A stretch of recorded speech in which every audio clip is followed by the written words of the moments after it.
Chapter 1. When Rain Met Silence. Rimjim's life was like the gentle breeze that passed through the old streets of Lucknow, quiet, constant, and unnoticed by the world. Her days began with the smell of old paper and ended with the soft click of the bookstore's wooden doors. She had lived most of her life in the same neighborhood, where people still greeted each other with warm smiles, and street vendors shouted friendly phrases. But Rimjim preferred the company of books and silence. She had a habit of writing her thoughts in the margins of the novels she read. To her, stories were the only place where feelings felt safe. And then, on an ordinary Tuesday, he walked in. Mun had a way of entering a room as though he belonged, but without asking for attention. His face carried calmness, but his eyes were full of stories untold. He wore a white kurta and black-rimmed glasses, with a leather sketchbook under his arm. You didn't browse like the others. He walked directly to the poetry section at the back and sat on the floor with his legs crossed. Rimjim watched from behind the counter, curious but cautious. She waited for the usual small talk. It never came. That evening, when he left, she found a single book moved out of place. Gulzar's selected poems. She smiled. He had good taste. Chapter 2, Tea and Words. Mun came again the next day. Same time, same spot. Rimjim was shelving new arrivals when she saw him through the window. Back again? She asked, daring to speak this time. Mun nodded. I don't like reading alone in my room. Here it feels like the words mean more. She made tea for both of them. Ginger, milk, and just a touch of cinnamon, the way her grandmother used to make.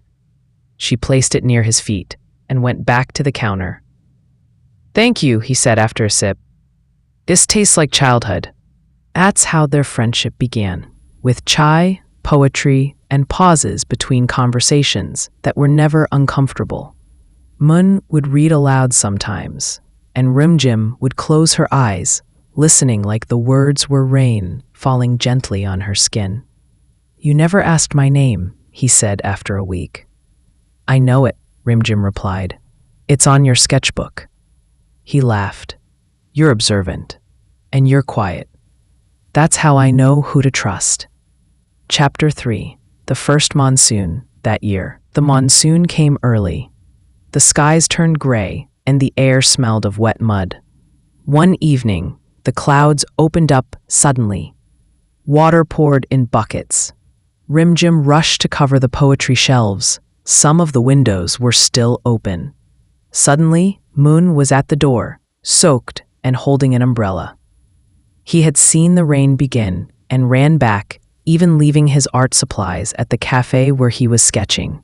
He helped her close the shutters and gather the wet books. By the end, they were both dripping with water and laughter. Don't worry, he said. A few damp poems won't ruin the world. They stood outside after the chaos passed, sharing a cup of chai under one umbrella. You remind me of the rain, Mun said. Rimjim raised an eyebrow. Wet and unpredictable? No, he said. Beautiful, necessary, and always finding a way. For the first time in years, Rimjim's heart skipped a beat. Chapter 4. Secrets in the Sky. Mun had a deadline, one he hadn't shared. His artist residency in Lucknow was ending. He was supposed to return to Delhi and submit his final project, a series of paintings based on emotions. He had already painted one called Longing, using Rimjim's profile. He didn't tell her. Every day, as they grew closer, his guilt grew too. What if she thought he was just passing time? What if she never forgave him? Rimjim could feel something shifting. You're drawing more, but smiling less, she said one evening. I'm just thinking, he replied. Thinking of leaving? He didn't answer. Chapter 5. A Letter in the Book. On his final day in Lucknow, Mun couldn't bring himself to say goodbye. Instead, he slipped a letter into Faiz Ahmed Faiz, the rebel's silence, the book Rimjim often read. When she found the note later, her world stopped. You made this city feel like home. I was supposed to paint love, but I found it instead. I'm not asking you to follow me, but if your heart says the same things mine does, meet me at Lodi Garden, 15th next month, near the banyan tree, 4 p.m. She read it again and again. Then she packed her bag. Chapter 6. Delhi Diaries. The train to Delhi was long and crowded, but Rimjin's heart was full of fire. She reached early and walked through the chaotic streets of the capital. On the 15th, she reached Lodi Garden at 3 p.m. By 4 p.m., there was no sign of him. She waited. Her hands shook. Her eyes scanned every face. Nothing. She stood up slowly, feeling the ache in her chest. And just then, Rimjim, she turned.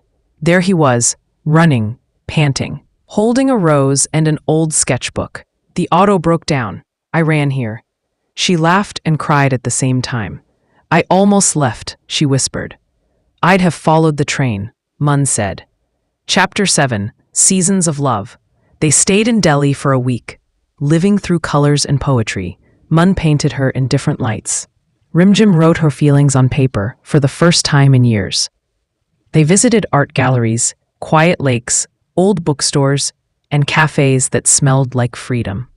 At Humayun's tomb, they sat under a tree, and Rimjim said, "Do you believe in soulmates?" Moon took her hand. "I believe in you." Chapter 8. A new chapter.